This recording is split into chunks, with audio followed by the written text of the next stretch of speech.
In 2019, ExxonMobil first started offshore oil exploration off the coast of Guyana. Since then, it's been one of the fastest growing economies in the world. Now, 2019 was a confusing time to be in Guyana, and I was there for a couple of months working on a project with the Guyanese Ministry of Education, Guyana Responsible Parenthood Association, and UNICEF, focused on sexual and reproductive health and rights for adolescent school children and leveraging sex education to reduce gender-based violence. We were there for several months working in these communities, and what we didn't realize would be a core red thread throughout our work is the intersection between gender-based violence and both climate change and resource extraction. We heard from community leaders that the relationship of climate change, erratic rainfall, climate-related disaster, and the incidence of gender-based violence, specifically in adolescent school children, were deeply correlated. At the same time, we know that systems of exploitation and of resource extraction also increase gender inequality in many parts of the world. And so I finished this project deeply confused and conflicted about what systems level change really means. We had been working in this environment for several months after about a year of preparation working with our university researchers. And what I realized was that there's no silver bullet to this work. On one hand, you have a country that's desperate to develop, that has been riddled with challenges of colonization, exploitation, and poverty for decades and decades. On the other hand, you also have a community that's deeply impacted by climate change. And so how do we reconcile those two things? What I came to believe is that systems change and systems problems require systems-level solutions. When I did a quick Google search in preparation for this talk, I Googled why we need systems change to save our planet. And I was hit with thousands and thousands of results.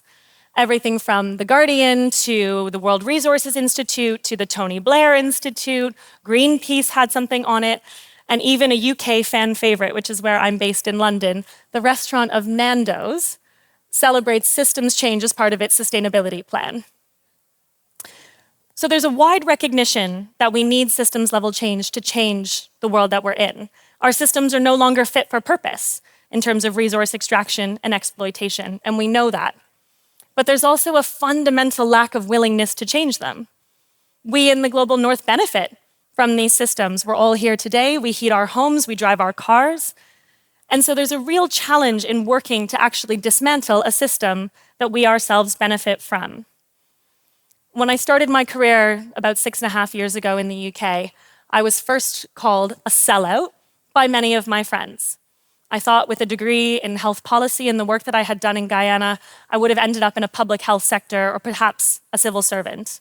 So when I joined the private sector, many of my friends thought that I was selling my soul to the dark side. But what I've come to realize, and what I hope to tell you more about today, is that to change a system, we must first understand it. I often ask myself the question, am I doing the best that I can with the power, privilege, and education that I have to impact change? Sometimes the answer to that question is yes. Sometimes the answer to that question is no. Sometimes the question itself keeps me up at night. But often what I try to use that question to do is to keep me grounded in our context of the wider world. One of the things that I've learned over the last 6.5 years working is that young people are powerful agents of change, and that it's young people within systems that can, and in many ways must, be the ones to change them themselves. I'll give you a good example of this. In 2021, I was working with the New York Times ahead of COP26, or the United Nations Framework Convention on Climate Change's annual conference of government and civil society. It was being hosted up in Glasgow, in Scotland, and we'd been working with the New York Times to develop a program called the New York Times Climate Hub. It was the first of its kind of massive journalistic convening of senior leaders, policymakers, and business leaders in the context of climate change. We had taken over, if anyone here is from Scotland, we'd taken over a venue called SWG3, which is actually a rave venue, and turned it into an indoor forest with a fantastic designer called Ez Devlin. When we were building the program and thinking about the editorial side of this work, we were sat in a big conference room, and I had someone from the New York Times look at me and say, "Where will we put Greta?" To which I, quite confrontedly, said, why don't we ask Greta where we should put her in the program? Now, I'm obviously talking about Greta Thunberg here, the fantastic climate activist. But the question was so reductionist from the New York Times of, they know one climate activist, and where should we put her? When I challenged that question, we ended up going on to develop an award-winning program called Generation Climate, where I created and led a group of 18 young people that are working across systems to both influence and contribute to the New York Times Generation Climate and Climate Hub more broadly at COP. It was the only time a legacy, predominantly whitewashed, newspaper and media organization like the New York Times had ever taken proper action to consider the perspectives of the next generation. We brought together young people from all different walks of life and all different geographies. We had civil servants and policymakers that were working in the European Commission. We had farmers and rural communities represented. We had indigenous peoples. We had disability activists. We had bankers. We had Greta herself as part of the program. And what we did was work with this group of young people to genuinely ask that question: what would you like the New York Times to talk about? What parts of this story are missing? And after such a successful several months of building the program and then delivering it at COP, we were so pleasantly surprised that the outcome was not only winning a New York Times award, but that we also had standing ovations. In situations similar to this, we had people up on their feet applauding the fact that we had convened groups entirely of Indigenous women, groups entirely of young people, voices that were systematically underrepresented in decision-making spaces and in storytelling and journalism. Young people stand to inherit the future, but not just the future of the catastrophic climate change that we're set to deliver. They also will inherit the future of our businesses, our institutions, and our governments. With many fingers pointed at the private sector right now, calling for action to contribute to climate change and climate action, it's not the senior leaders that are in positions of power right now that will deliver on this by 2050. It's the young people. It's the doers of today that will be the leaders of tomorrow. It's the consultants, it's the accountants, it's the junior lawyers, it's the junior policymakers that will actually see through our goals towards net zero by 2050. There's a common narrative that I hear all the time from senior leaders that we should care about climate change because it's good for our grandchildren and we need to protect our grandchildren, or even so much as it's about their children's future, without recognizing, and sometimes I confront them by asking, how old do you think I am? Because when they say it's about legacy and it's about their retirement and it's about the next generation, I remind a lot of senior leaders that by 2050, I will not be at mandatory retirement age. I will still be working at 2050. It's not a legacy, and it's not something that I'll be able to hand over. It's my entire life. It's my entire professional career dedicated to this. And so we must transform systems while we exist within them. One of the things that I'm really passionate about, and part of the reason that I work on Leaders 2050, which I'll tell you a little bit more about in a moment, is that, and we heard this from several of the speakers this morning as well, is that protest is a privilege. And while activism is amazing, and I have a deep respect for people who do civil disruption and are throwing paint and gluing themselves to buildings, we must recognize that that comes with a generous sense of privilege. Not all of us can afford to do that. Not all of us can afford to skip school on Friday. Not all of us can not work and be full-time activists. And in many parts of the world, women don't have the freedom of speech nor the freedom of protest. And so the private sector has to be an answer because it's the only thing we've got. And it's also where the most change needs to happen. I want to share 3 lessons that I've learned over the last couple of years leading these kinds of programs. And I'll cite 2 examples here, is that I lead Leaders 2050, which, as my introduction alluded to, is a KPMG-led external-facing network for young professionals who are interested in climate, sustainability, and energy transition. It's not just KPMG, it's open to anyone, and we're going to start a Belgian chapter. I'm looking at my colleagues in the audience right now. Is a global program that is represented in over 40 countries and has tens of thousands of young professionals included.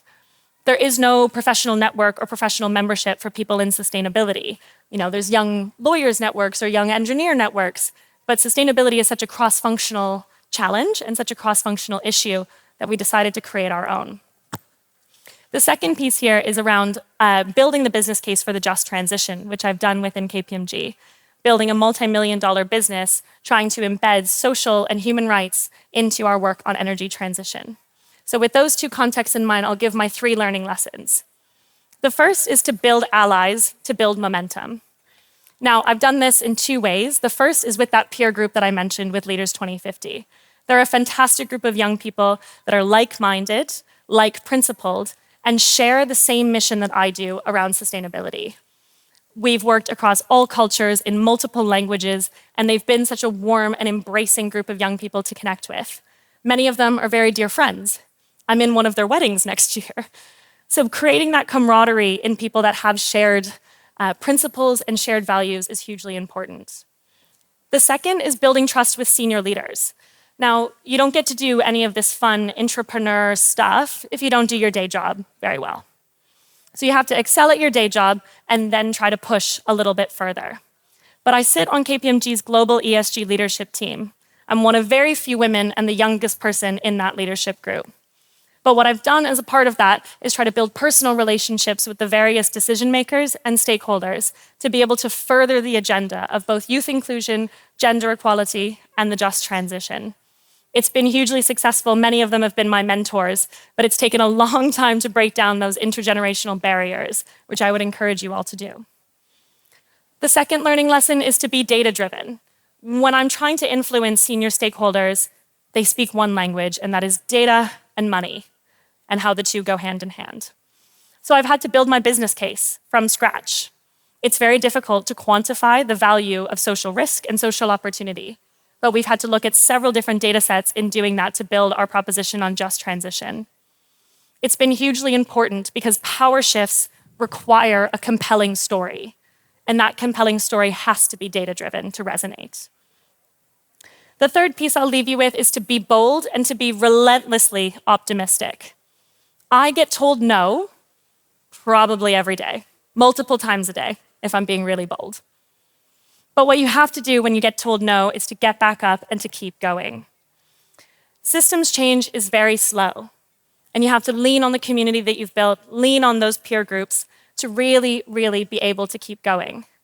I live by a bit of a saying that if you change the direction of a ship by 1 degree, you end up in a completely different destination.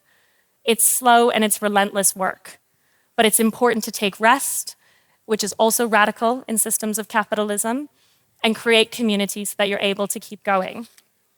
I am relentless, and my senior leaders can attest to this, relentless in my pursuit of inclusion and sustainability. So my advice is to build your community and build your business case. Speak up when silence is easiest.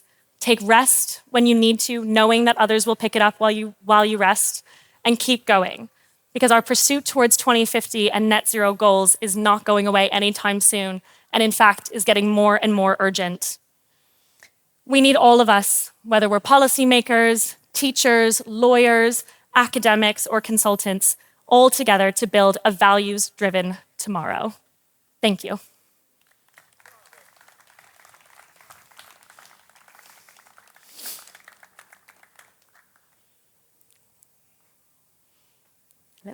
Avery, thank you for your talk and for sharing all this valuable information with us. Now, Avery, you're still quite young, 28, and you built yourself a whole career. Can you give any career advice or how people should act if they want to pursue something they really love? Ooh, that is a good question. I'd say find the people who are willing to be your champions. I think sometimes, especially as young people, it's hard to find mentors that are actually willing to take the time and give you credible and helpful advice as opposed to just putting you back into your corner. So I think finding real mentors that are able to amplify your work, give you opportunities, and push you and your message further is hugely critical. Yeah, that's good advice, but there are also so-called mentors Yep. who give superficial advice, so that's also a bit of a challenge. So how do you manage finding the right mentors, or where did you find them? I have one that comes to mind who I'm very grateful for and who happens to be my boss. So I've landed in a very good team within KPMG to be able to do that. And I definitely have had experiences where someone kind of seems like a mentor and then actually they're not that helpful, or you ask them for something and they don't really follow up. So I think it's trial and error a little bit, but it's knowing in your gut how someone makes you feel and being able to pursue that. And if they make you feel good and worthy and accepted, then I'd say take that. But if someone's being a bit shady, immediately no. But that's the best position you can have if your boss is also your mentor, right? Very lucky. I wish you the best of luck, Avery, with all of the projects, and I soon we'll hear a lot from you. So thank you very much. Thank you Avery for having me. Johnstone from Thank you. KPMG. Thank you.